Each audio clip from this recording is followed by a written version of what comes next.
Sydney's champion jockey James McDonald joins us on Sky Thoroughbred Central.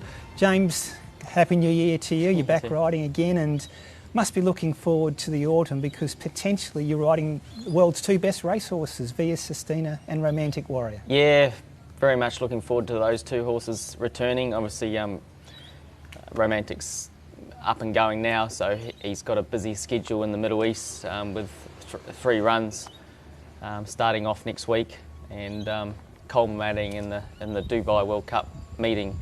Undecided which race he'll race, but yeah, he's going really well. He's obviously, his Hong Kong Cup victory was sensational in December, as good as you can get, and so we're looking forward to that challenge that he's got to come up against, but he's going terrific, so we're very happy with him. One of those runs for Romantic Warrior will be on the dirt in the Saudi Cup. Any clue how he might handle the dirt? Not really, Ray. I suppose one thing in his favour, he's a very honest horse. He's got a great racing style and he's as tough as they come. So they're probably a few attributes that are good to take into a dirt meeting because he will be up on speed. Obviously, it's going to be a completely different type of pressure for him.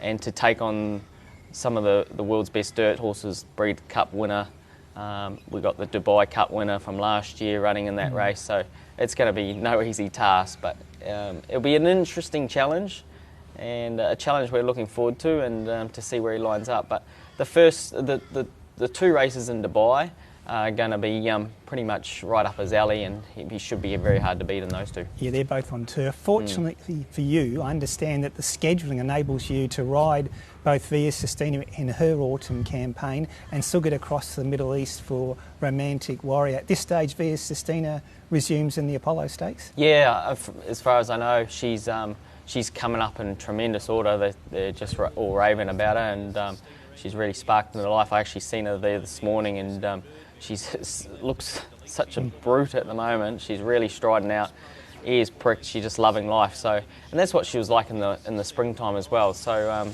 hopefully she's come back in great order, which all indications she has. And yeah, I think Chris mentioned that this morning that he's definitely going to line her up in the Apollo Stakes and work out a campaign from there. 4 Group 1 wins by her last spring. You rode her, of course, in the Cox Plate and the Champion Stakes. That Cox Plate win, did that surprise you? Well, it certainly did, yeah. Just obviously the theatre that probably brought into it from the start of the week to her absolutely demolishing. Of course, that incident at the track work on the Tuesday. Yeah, falling off her on Tuesday, which was just unheard of in terms of how she executed the Saturday and come through that strenuous gallop. It just shows the constitution she's got. She's a very hearty mare, and stamina's no problem there, but she was as fit as they come, and her victory in the Cox Plate was just mind-blowing. It gave me an absolute amazing feel, and for her to able to build from the 800 metre mark and sustain a gallop like she did, taking on a horse like Prognosis, who I've come up against a fair few times with Romantic Warrior, so I did not think she would put a margin in him like that, and it was a sensational performance. And then to be able to back it up 2 weeks later in the Champion Stakes, equally as good as performance, and to do that was just brilliant. She's really come on, prep by prep. She's a mature mare, so it's hard to imagine her getting any better. But if she can maintain that level that she showed last spring, and her 2 performances during the spring at the back end of the Carnival were just off the charts. If she can maintain that form, hard to see her being beaten. Absolutely, and she probably won't ever run to a figure like she did in the Cox Plate. But even if she gets close to that, she's going to be winning most races anyway, 9 times out of 10. So it's going to take an extremely good horse to obviously beat her, and obviously racing style patterns come into it because she is a bit of an off-marker, back-marker sort of runner.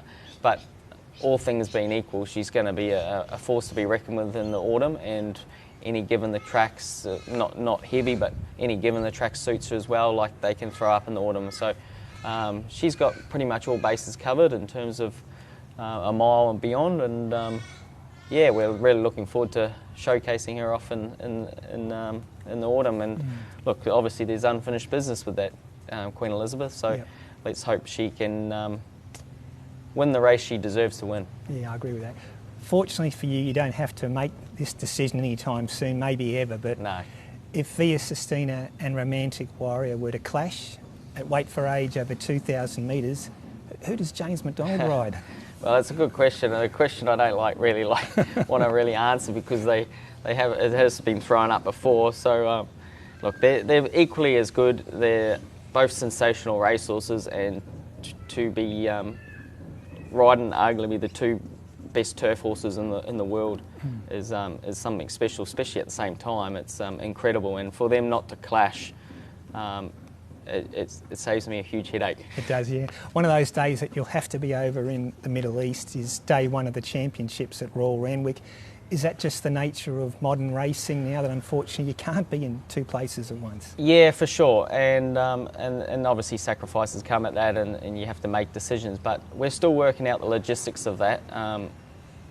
I'm not too sure whether I can fulfil a few of the engagements on that day and still be able to get across. So the time factor, yeah. I'm just gonna work through that as it comes. And James, obviously Romantic Warrior is your mainstay in Hong Kong, but there's a horse called VOYAGE Bubble who also, you've racked up a number of Group 1 wins on him, and he's an outstanding talent. Yeah, he's brilliant. He's obviously caught up in a little bit of Romantic's shadow, but he's a great horse in his own right. To win on the international stage in December was a great feeling, and he's racing in career best form. He had a busy time last year, a lot of travel, Dubai, Japan, and now he's actually going to stay put in Hong Kong, and all going well, he's going to run over a mile in a week's time, and then the 2,000, and all going well, if he wins those two, he'll go for the Triple Crown over the 2,400, which is probably a bit beyond his distance range, but he's a really good horse, and that pool of horses, he's definitely the best of them. Obviously there's a lot of emphasis on Via Sistina, Romantic Warrior, but you're in a very fortunate position. You've got a number of other potential carnival horses, and Via Sistina is so good. Are we sort of forgetting about Fangirl? Oh, not really. She's such a good, honest racehorse, a horse I've just become really attached with. I have a really soft spot for her, and she's been a great horse to me. And I think the day that she won the King Charles really knocked me over the edge. Her performance that day was acceleration. Was something else. So we're hopeful she can get back to that sort of level. She was a little bit stiff in the springtime. Obviously, she needs things to go her way to show her best, and because she's a back marker, so she needs a bit of luck. But hopefully, she's at a similar age to Via. They're mature mares; they can handle their racing, and hopefully after their first up run, they probably go their separate ways, and hopefully they don't have to bump into each other.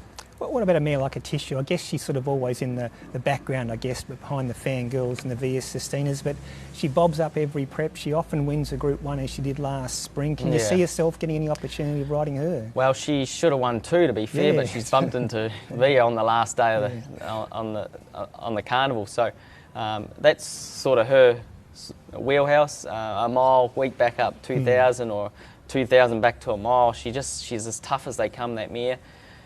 There wouldn't be a better looking mare in the country, or horse in the country at the moment. She's dappled up, she's looking sensational, and she's prepping up beautifully. So, look, I'd say mainly her targets are Australian Cup would suit her, just with her record and at Flemington. So, but in saying that, she did win a Queen of the Turf, so I wouldn't be surprised to see her in that as well. What about Sunshine in Paris? You won the Champions Sprint on her last spring. I don't think there's any more deserving big race winner, because she's not had the best of luck in some of the majors, but she showcased her sprinting talent that day. Can you see yourself trying to stay on her during autumn? Yeah, for sure. She's a lovely sprinting mare, and her win up the straight was great. Her form prior to that here in Sydney was brilliant. She was never far away. She was plagued by wet tracks as well. For instance, in the Everest, beaten a length and a half, not far at all.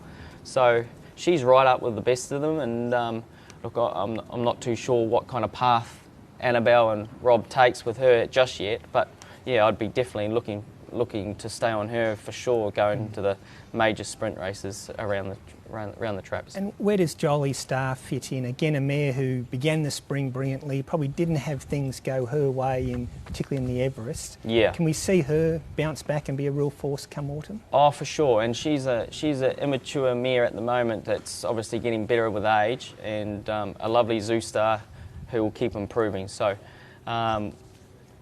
look, I'm not too sure what Chris has really got in mind for her, whether he stretches a little bit further than the 6 furlongs and ideally 7 furlongs. You've got to remember she's a Group 1 winner over the mile and 1,000 guineas, so she can definitely run a mile, but she's a very electric sort of mare, fresh, and yeah, she looks great as well. It's like having the 3 weeks off of being able to get into track work a bit and watch them work and that. So they're coming up well.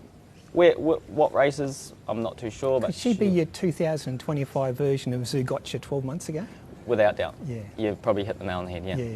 And Zougotcha, we've forgotten about her, but when she's at her best, she's as good as any mare in the country around that 1,600 metre range. For sure. She took the autumn by storm last year. She was phenomenal.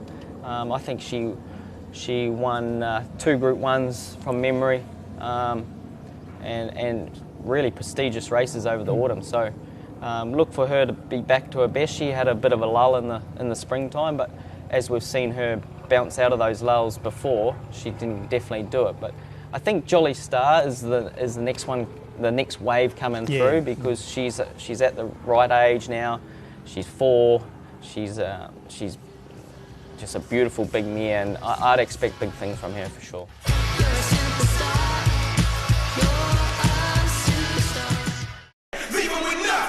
Switzerland right down the outside. At the 150, Switzerland sprints hard, takes the lead, draws a length in front, 2 lengths in front. This is going to be dominant. Switzerland the big winner by 2.5 Bellatrix Star. We've spoken about the older established stars, understandably so, but you've also got a number of really exciting 3-year-olds that showed their talent during spring at various stages. If I could go through them one by one, a horse like Switzerland, who was simply dynamic up the straight there in the Coolmore Stud. How good is he? Phenomenal, really good.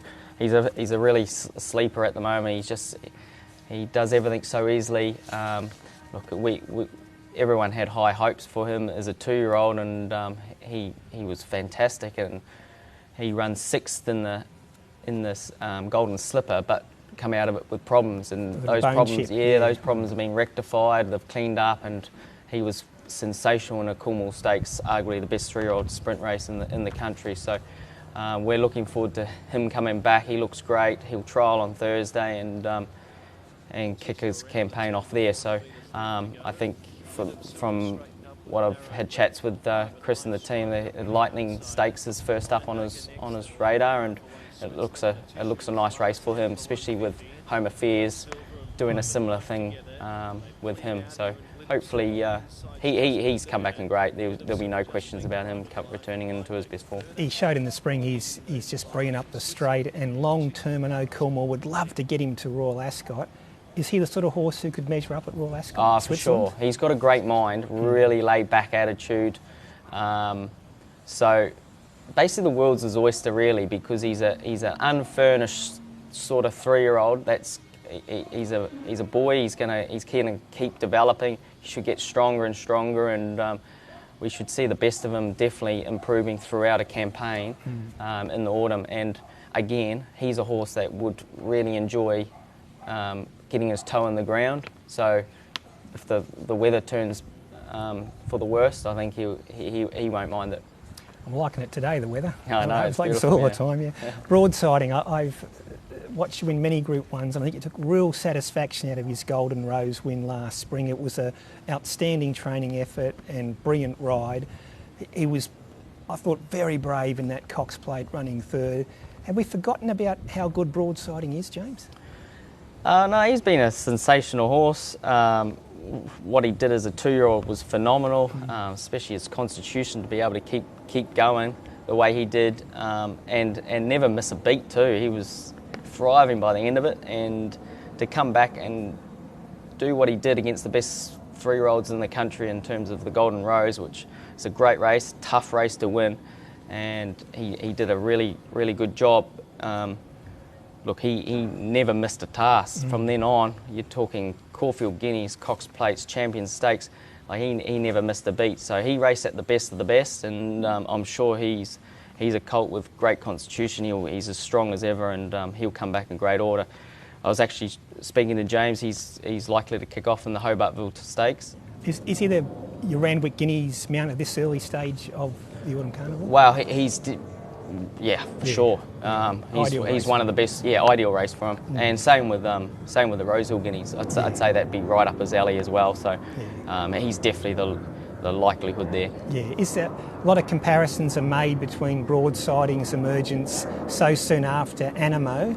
I know you've always thought Animo was just probably the best horse you've ridden, but on potentially 3 or 4 horses who could overtake that mantle. Is Broadsiding on that path? Look, I think Animo is better at the same stage. Yep. I think Animo was a phenomenal racehorse, and he moved like a panther. He had an unbelievably cool attitude.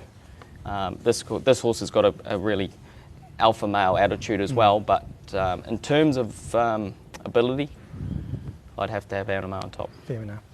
We've got 3 absolutely outstanding fillies, 3-year-old fillies in the Chris Wallace. You missed Private Life. Better go to Private Life. You didn't ride him, of course, in the Caulfield Guineas, but he's a horse that Chris Wallace always rated very, very highly. And again, where do you place him? He could be a Randwick Guineas horse.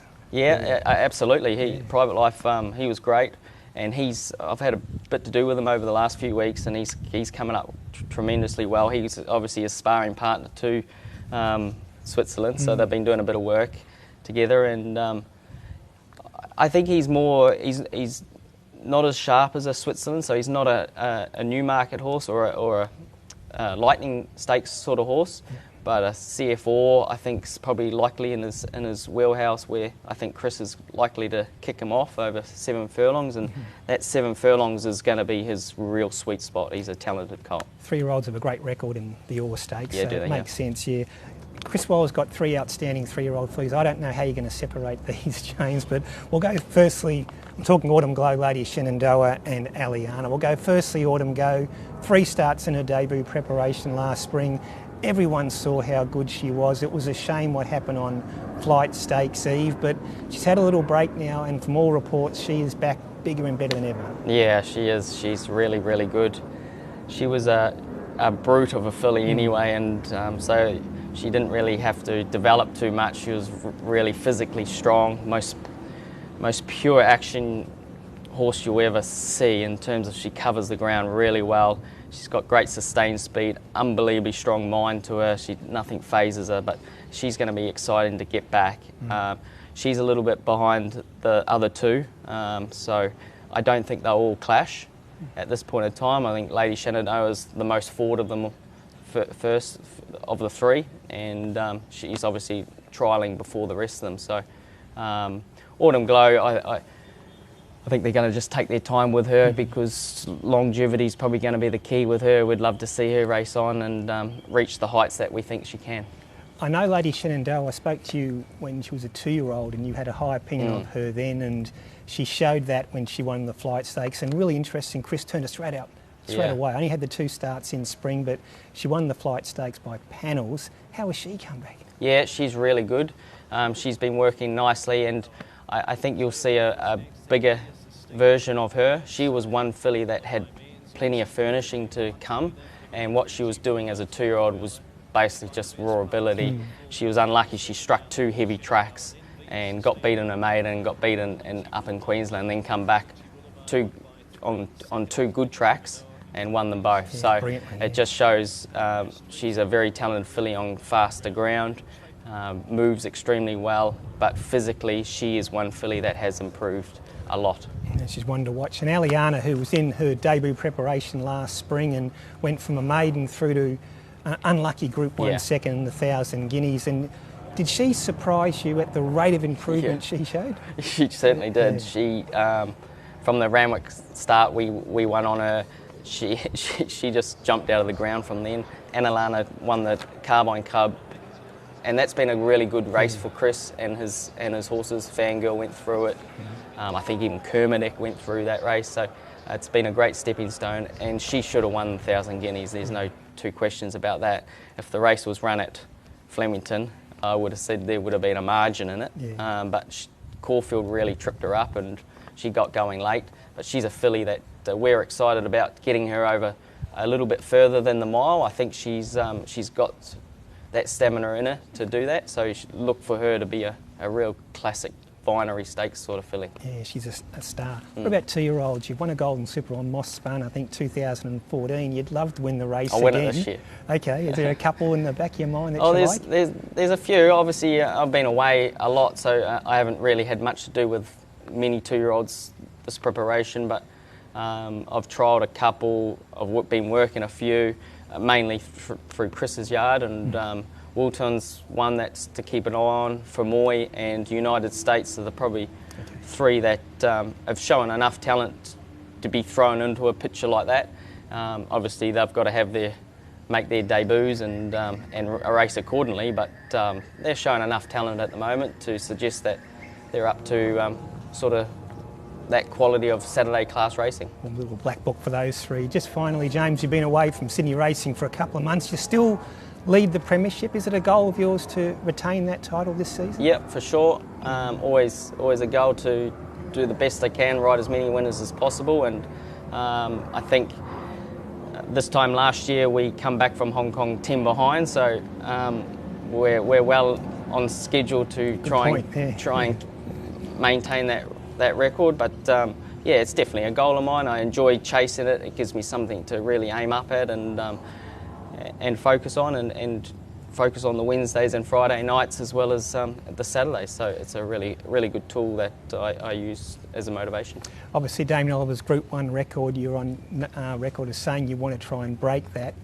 Will that keep James McDonald in Sydney, or is Hong Kong calling? No, I'll be here for sure, and obviously why everything's going so well, it's very enjoyable. Obviously with Chris and all his horses, we've just named a fair few that are so exciting, and you spring out of bed to be able to jump on it even in the morning. So it's an exciting time. I love this time of year. I love leading into a spring, and I love leading into an autumn due to the fact that I enjoy the trial process as well as the race day process. But yeah, the first spin around at Warwick Farm or Randwick or Rosehill when they do manage the trial is one of my favourite times of year, so looking forward to it. You've got a young family, and the travel is obviously an important part of the job. Does it get you down? How do you cope with it, and how do you maintain your form when you've got to bounce off playing straight to a racetrack? Yeah, it's not as easy as you think. Yeah. Like it's obviously we've sat down, we've mapped out the schedule which we're likelihood of taking, and obviously, like I mentioned to Caitlin, it's pretty busy, but failing to preparing to fail. So I'm going to just do the best I can. I'm going to try and manage it a lot better than I probably have over the years, in terms of I'm one that I try and do everything, and it's probably impossible, and so I'm going to have to probably manage it, scale back a little bit, and just manage it a little bit better, especially for the body and rest, and try and be as good as I can back here in the autumn. One final question: if there's one race that James McDonald wants to win this Sydney Autumn Carnival, what is it? It would be Golden Slipper. Thanks for joining us on Sky Thoroughbred Central, James. Pleasure. Cheers, eh?